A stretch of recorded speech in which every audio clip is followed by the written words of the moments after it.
I had this realization not too long ago that I have been behind the camera for 10 years now. Those of you who know my story know that I started doing photography during the holidays when my son was born. Before I had him, I was a second grade teacher, and when I had him, I wanted to look for ways to make money working from home. Around 2015 though, I started to get really restless, and I wanted to find ways that I could take photography full-time year-round, not just during the holidays.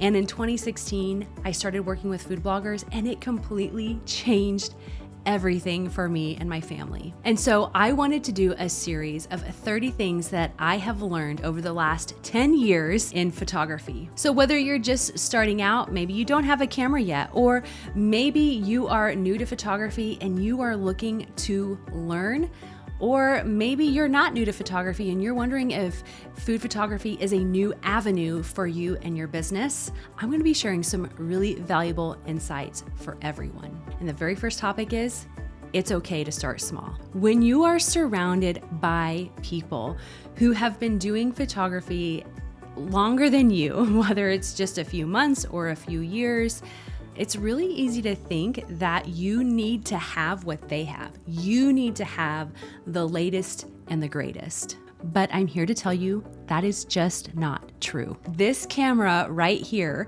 a Canon 60D, is what made me my first $30,000. And you know what? It was what we could afford at the time. It wasn't until a few years later that I upgraded to a full frame Mark III. And for those of you who are not familiar with photography terminology, that's a big girl camera, right?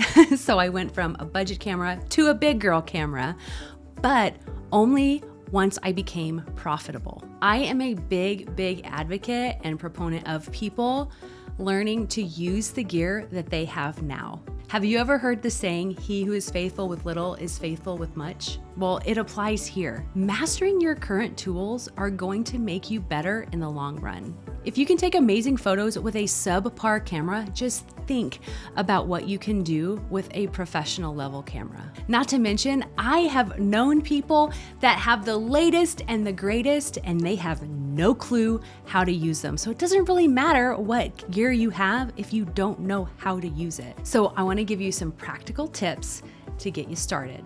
First of all, take a picture every day, and unpopular opinion coming in, start in auto. I know, can you believe I just said that? Yeah, I told somebody to start in auto because you know what? We all did.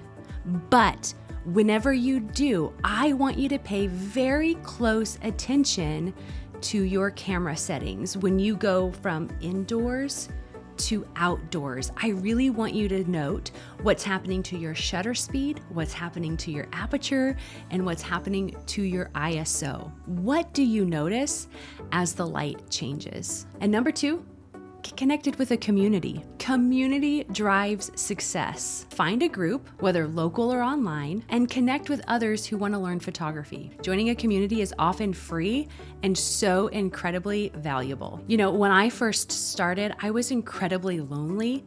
I didn't really have a lot of people that were pouring into me and helping me. Yes, I had a couple of people along the way that helped, but I was really missing community. That's why community is really important to me. No one should feel alone. Pretty Focus has a free online community for people just like you who want to learn food photography. So if that's you, click the link to join our roadmap in the description below. So remember, it's okay to start small. Learn to use the gear that you have now, connect with others, and most importantly, enjoy the journey that you're on. If you found this video helpful, make sure to give it a thumbs up, subscribe, and hit that notification bell so you don't miss the next video in the series. I'll see you later.